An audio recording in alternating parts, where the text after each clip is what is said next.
All right, welcome back, everyone.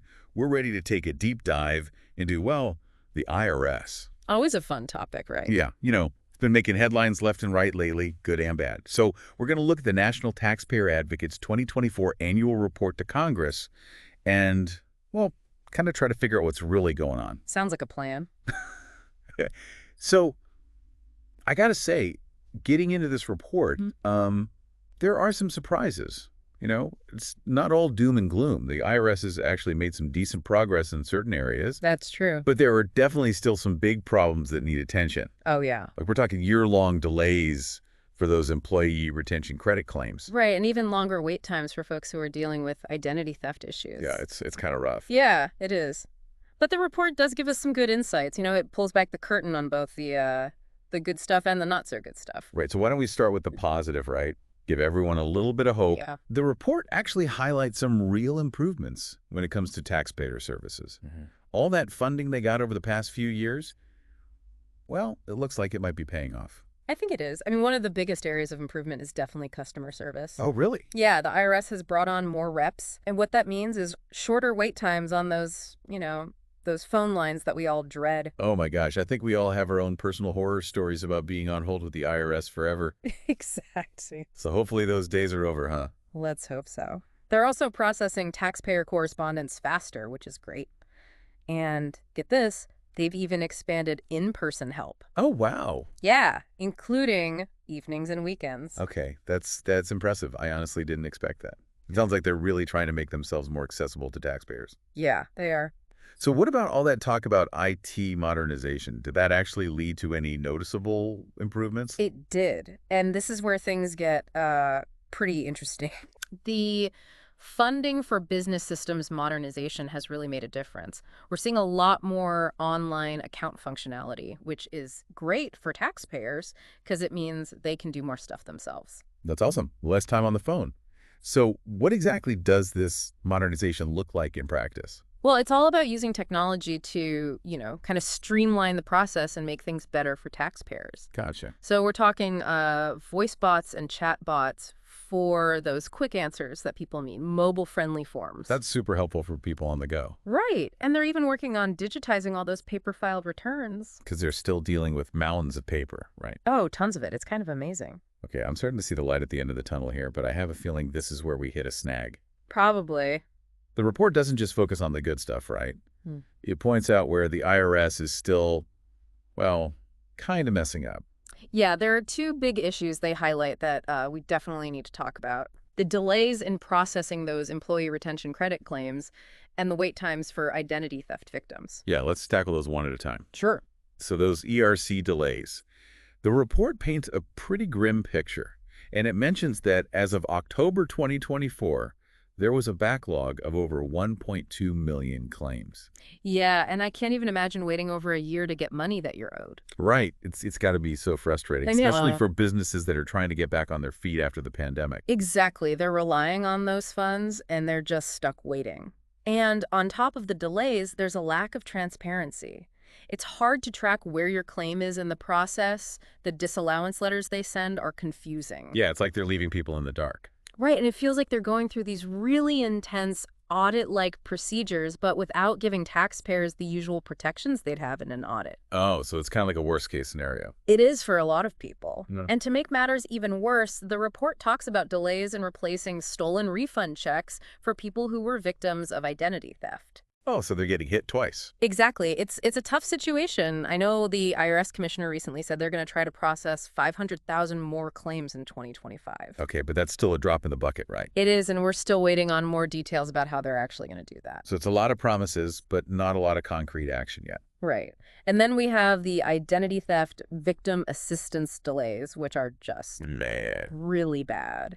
The average resolution time in fiscal year 2024 was almost 2 years. 2 years. That's insane. It is. It's unbelievable. And we're talking about almost 500,000 taxpayers who were affected by these delays. And to make things even worse, it's actually gotten worse than the previous year. The advocate actually calls these delays unconscionable. Wow, so they're not mincing words? Nope, they're not. And it's hard to disagree. Imagine dealing with identity theft and then having to wait 2 years for the IRS to sort it out. The stress must be unbelievable. Yeah, it would be a nightmare. So what does the advocate recommend? What can the IRS actually do to fix this mess? Well, she actually suggests two main things. Okay. First, she wants to make sure that the IRS employees who are specifically trained to handle identity theft cases, those IDTVA employees, are actually focused on those cases, especially during tax season when things get really busy. Because they're probably getting pulled in all sorts of different directions. Exactly, and that just makes the problem worse. Second, she wants the IRS to drastically reduce the amount of time it takes to resolve these cases. So what, like a couple of months instead of 2 years? Yeah, she's aiming for 90 days or less. Wow, that's ambitious. It is, but it's necessary. Right, because anything less is just kicking the can down the road for these victims. Absolutely. And this all kind of leads us to the whole debate around that $80 billion the IRS got from the Inflation Reduction Act. Oh yeah, that was a big deal. A lot of controversy around that. And the report actually shed some light on why. It does. It breaks down how that funding was actually used. And, well, it's kind of eye-opening. Okay, I'm intrigued. Tell me more. Only 4% of that money went to taxpayer services. 4%? That doesn't seem like a lot. It's not. And just 6% went to business systems modernization. Most of it went to tax law enforcement. So they're focusing on catching people instead of helping them. Well, that's the concern, right?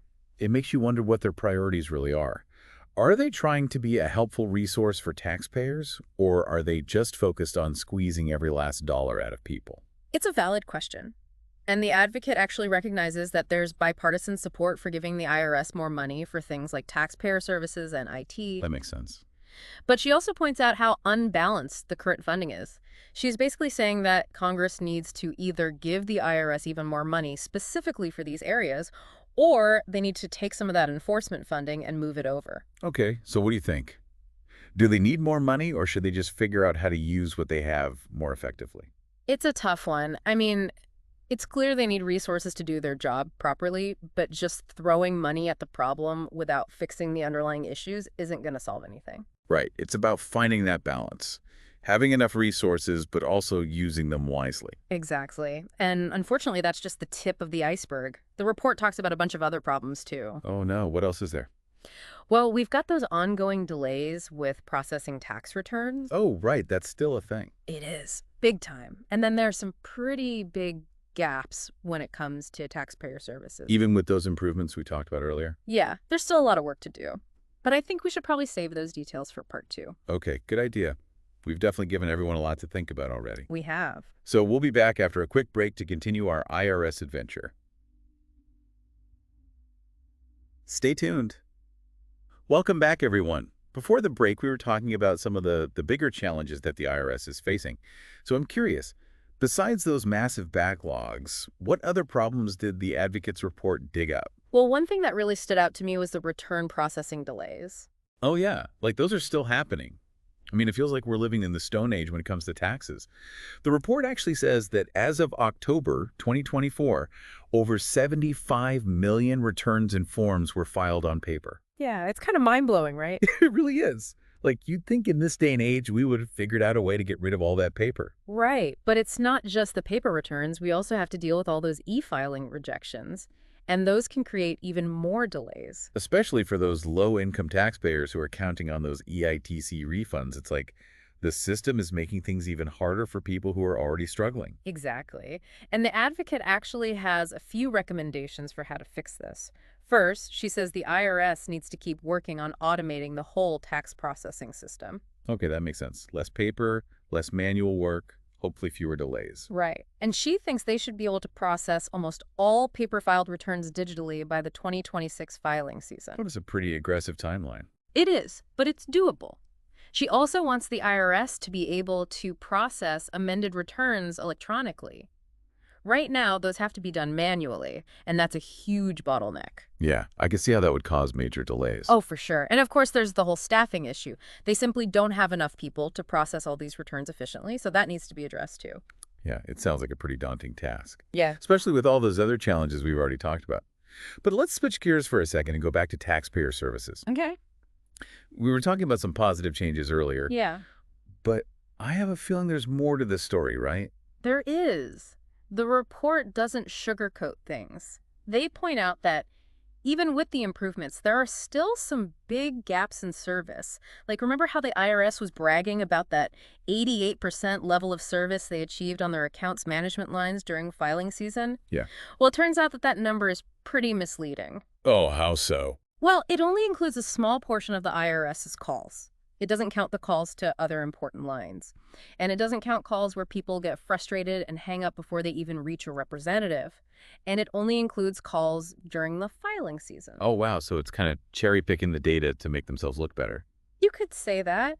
When you look at the overall level of service for all their toll-free lines, it drops down to 56%, and only 31% of callers actually reached a live person. That's a huge It difference. is. It makes you wonder why they even bother using that 88% number if it's so inaccurate. Yeah, it feels a little shady, honestly. It does. And it definitely raises questions about how transparent they're being about their performance. Like, are they deliberately trying to downplay how bad things actually are? Or maybe they're just using outdated metrics that don't really reflect the current reality. It's hard to say for sure, but it definitely shows that they need to find a better way to measure their phone service performance, something that's more accurate and reflects the whole picture. Right. Not just the parts that make them look good. So what about those people whose returns were flagged by those identity theft filters? Were they any more successful at getting help? Not really. Out of the 6.2 million calls from taxpayers who are trying to prove their identities after getting flagged, the IRS only answered about 20%. That's crazy. So millions of people are basically stuck in limbo, unable to get their refunds or fix their identity theft issues. Exactly. It's pretty mind-boggling that in this day and age, with all the technology we have, it's still so hard to verify someone's identity. Right. It feels like something that should be pretty straightforward. Yeah. So what does the advocate suggest the IRS do about this? Well, she has two main recommendations. First, she says they need to start using better service metrics, ones that actually capture the full experience of calling the IRS. Okay, so more accurate metrics that don't just make them look good. Exactly. And second, she thinks they should prioritize those phone lines that aren't part of the accounts management system. You know, the lines that serve the most vulnerable taxpayers. Like those dealing with identity theft or who might have language barriers. Right, people who need help the most. Yeah, that makes a lot of sense. Prioritize those who need it the most.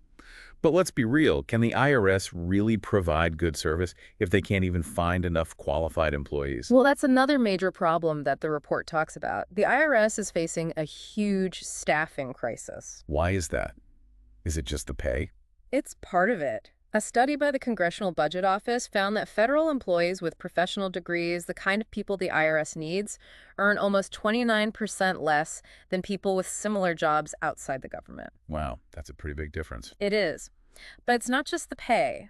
They also have trouble with recruitment, hiring, and training. So it's a whole system problem. Pretty much.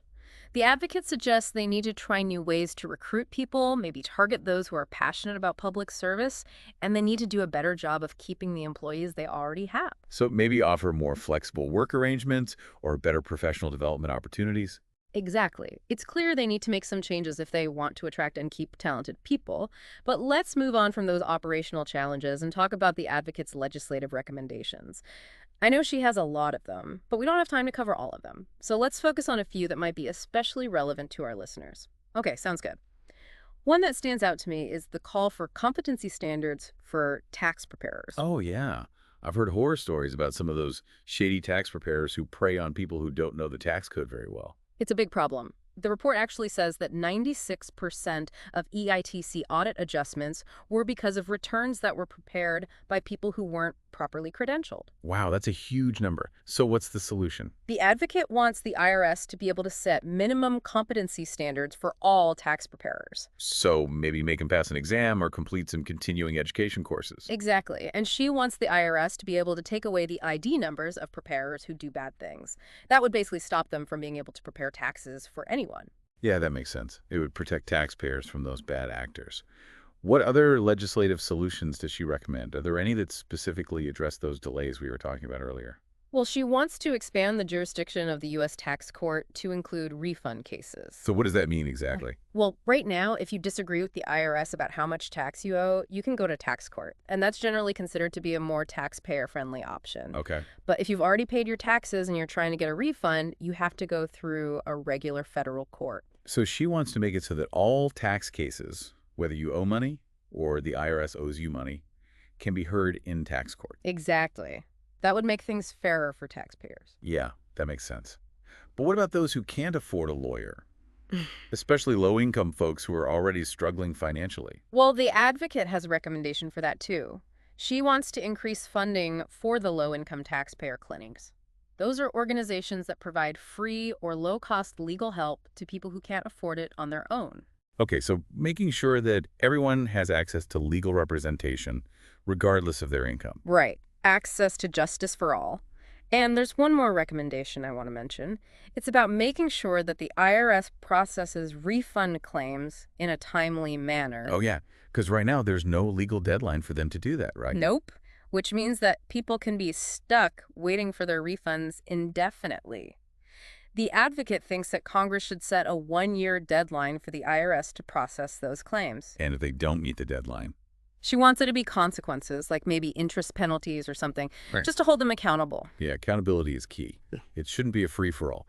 But, dealing with bureaucratic delays is one thing. What about those people who get scammed and then the tax system makes things even worse for them?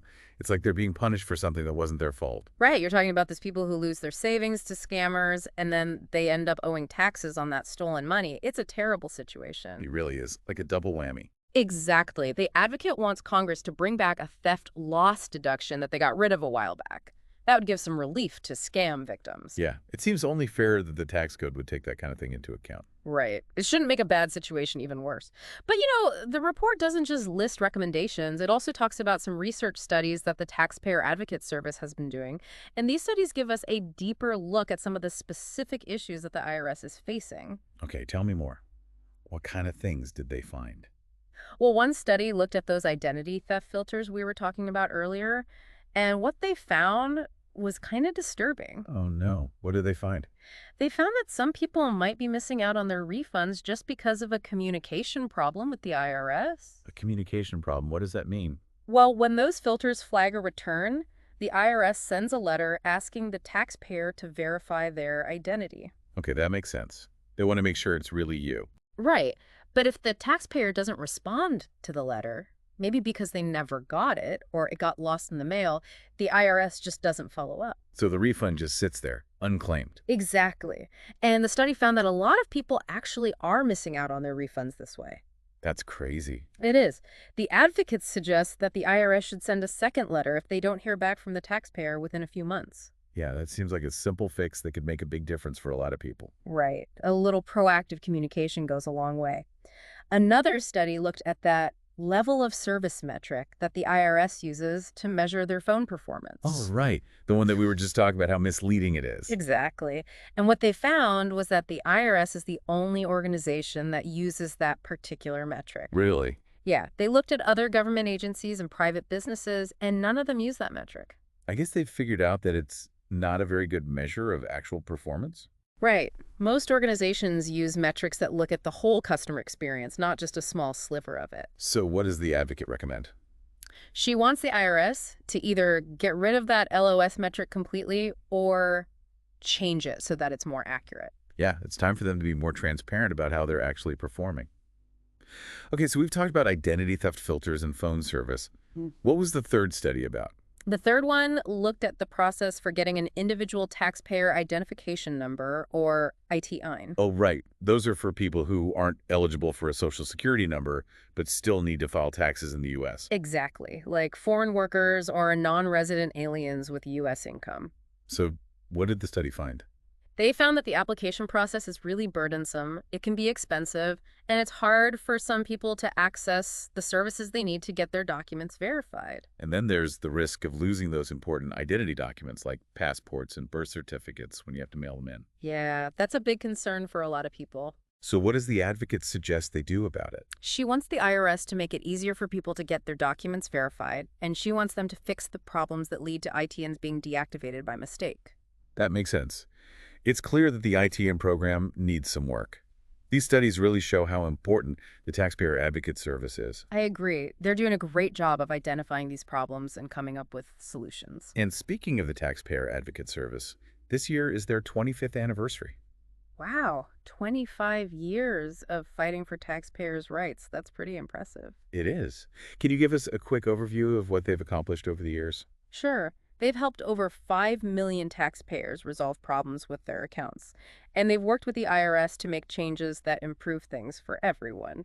It's great that they're there to help people navigate that bureaucratic maze and make sure that the IRS is held accountable. But we're running out of time for this part of our deep dive. We are, but we'll be back for part 3, where we'll continue our exploration of the IRS and all its complexities. Stay tuned. All right, welcome back to our IRS deep dive. We've really gotten into some interesting stuff, haven't we? We have. It seems like the IRS is at a crossroads dealing with all these challenges, but also having some real opportunities to make things better. Right. And that kind of brings us back to a question we touched on earlier. Yeah. Can the IRS actually become, a more taxpayer-friendly organization while also cracking down on enforcement? Are those two goals just like fundamentally incompatible? That's the million-dollar question, isn't it? I mean, on the one hand, enforcement is obviously important. We need to make sure everyone's paying their fair share, and the government needs that money to, actually function. Right, got to keep the lights on. Exactly. But if the IRS is too heavy-handed with enforcement, it can really alienate taxpayers. It makes people lose trust in the system, and then it creates this adversarial relationship that's just not productive. Yeah, it's like a lose-lose situation. It is. So the key is finding that balance, right? Yep. Between making sure people are paying what they owe, but also treating them fairly and with respect. Okay, so how do we get there? How do we strike that balance? Is it about changing the IRS's whole mindset, giving them more resources for taxpayer services, maybe using better technology? What's the answer? I think it's probably a combination of all of those things, but I'd say the most important thing is changing the culture within the IRS, like moving away from this purely enforcement-focused mentality and really putting taxpayer service front and center. Right, like acknowledging that most people actually want to do the right thing. Exactly. Most people aren't trying to cheat the system. They just need some help understanding the rules. So that means investing in training for IRS employees, giving them the authority to resolve problems quickly and efficiently, and making the whole system more user-friendly. Yeah, making it easier for people to interact with the IRS and get the help they need without jumping through a million hoops. Exactly. And technology can play a huge role in that. The IRS really needs to embrace the digital age. Use technology to streamline their processes, make communication with taxpayers easier, and just create a smoother overall experience. Right. Like imagine if they had a really intuitive online portal where you could easily find the information you need, get personalized guidance, and even file your taxes without all the hassle. Right, or maybe AI-powered chatbots that could answer those basic questions that people have. That would free up human representatives to handle those more complex issues. Yeah, that would be a game changer. And it's not just about technology, it's also about communication. The IRS needs to do a better job of explaining the rules in plain language that everyone can understand. I totally agree. They need to make the tax code less mysterious and more accessible to the average person. And that means providing clear guidance, answering questions in a straightforward way, and being more transparent about their processes. Right, because when people feel like they understand the system, they're more likely to trust it. And when they trust the system, they're more likely to comply with the rules. Exactly. And that's where the Taxpayer Advocate Service comes in. They play a vital role in making sure that the IRS is actually serving taxpayers and not just focused on collecting revenue. Yeah, they're like the watchdogs, making sure that the system is fair and that taxpayers have someone in their corner. Right. They advocate for taxpayers' rights, they identify problems within the IRS, and they push for changes that make things better for everyone. So they're kind of like the heroes of the tax world. You could say that. Okay, so back to our original question. Can the IRS really achieve both effective enforcement and exceptional taxpayer service? Like, can they have their cake and eat it too? I think so. But it's going to take a big shift in their mindset, a commitment to constantly improving, and a willingness to embrace new ideas and technology. It's not going to be easy, but it's really important that they get it right. Right, because ultimately the future of the IRS, and maybe even the public's trust in our government as a whole, depends on them striking that balance. I agree. It's a challenge, but it's a challenge worth tackling. And it's a challenge that we all have a role to play in. The more we understand about how the IRS works, the better equipped we are to hold them accountable and advocate for a tax system that's fair, efficient, and truly serves the needs of everyone. Absolutely. Knowledge is power, and the more we know, the better choices we can make, both as individuals and as a society. Well said. And on that note, I think we've reached the end of our deep dive into the world of the IRS. Hopefully you've all learned something new and maybe even feel a little more empowered to navigate the tax system. We've covered a lot of ground, haven't we? From the good, the bad, and the ugly to the potential for positive change. It's been quite a journey. We hope you enjoyed it.